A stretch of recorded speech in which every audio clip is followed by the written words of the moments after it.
The President also announcing the development of a new independent anti-corruption body. He acknowledged that corruption is one of the greatest impediments, obstacles facing the country.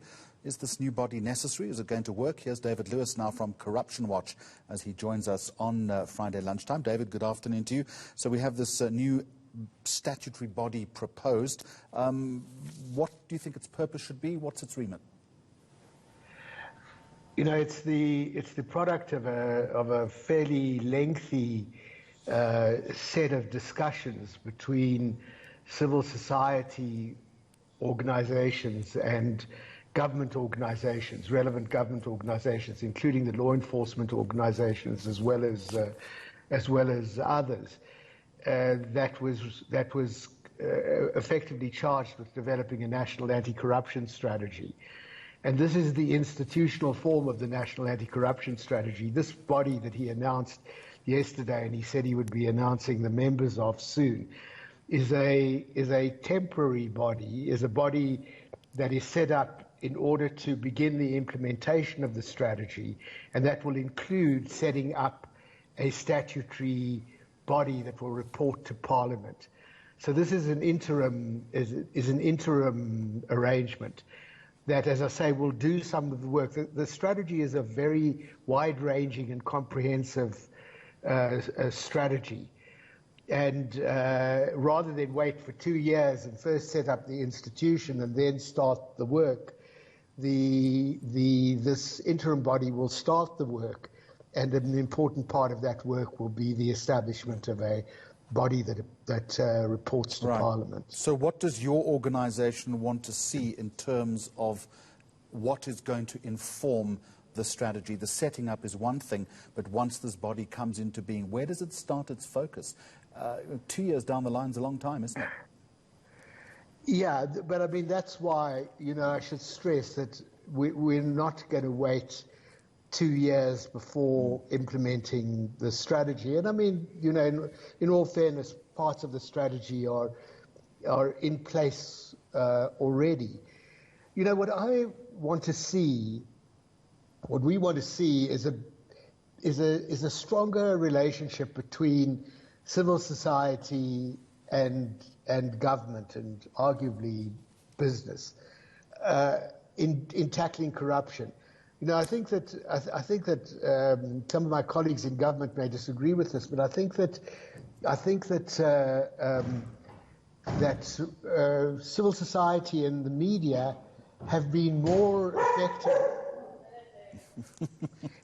Sorry, David, don't worry. You deal with your dog is welcome into this conversation. Don't worry. As long as it's got anti-corruption teeth, we are absolutely delighted. Don't worry about it. Keep going. It's fine. Yeah, you know, arguably the media and civil society have been more effective at dealing with corruption than the state has been, and every time, and this has happened in the Ramaphosa administration, every time there is a productive relationship and an institutionalized relationship between the state and civil society, we seem to be able to get things done. And the production of the strategy is one of them, but there are other more concrete things. The National Anti-Corruption Health Forum, which the SIU have set up, a similar structure that we're setting up in local government, which are real working committees. They're not talking committees. There are no big chiefs there.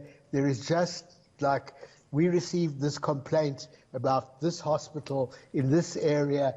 Who does this go to? Does it go to the SIU? Does it go to the Hawks? Does it go to the Department of Health? And that's what I would like to see out of it. And that structure has really worked. And there are other similar initiatives where when you get this working relationship going between civil society and the state, things happen. And it's, you know, it's part, I guess, of an insight that doesn't involve any great insight, that corruption, you need to take a whole of society approach to corruption. It's not enough for the police on their own. It's not enough for civil society on their own. And that's really what I see as the potentially major contribution of this body. Providing it has teeth, providing it is able to do the job and simply doesn't become another bureaucratic burden, because I would suggest to you that we already have organizations that should be doing this. The Public Protector, the South African Police Service. Well, none of them do it comprehensively. I mean, there is a debate, and there will be a big debate over the next while, over whether we should have a single anti-corruption body or not. You know, yes, the Public Protector does what she does, but she can't put people in jail. Yes, the police do what they do, but they're not hell of a good at public communication. It's not their shtick. You know, other organizations do what they do, but none of them have a sort of comprehensive approach. And, you know, there will be an argument about whether this body should be involved in the coordination of that comprehensive approach, or whether it should form a single body of which all of these institutions form part but remain charged with doing their task, their particular task with their particular powers. David Lewis, I am going to thank you and your dog for appearing on Friday lunchtime today, and let's hope that this body has the momentum that it needs urgently to fight the scourge of corruption in this country.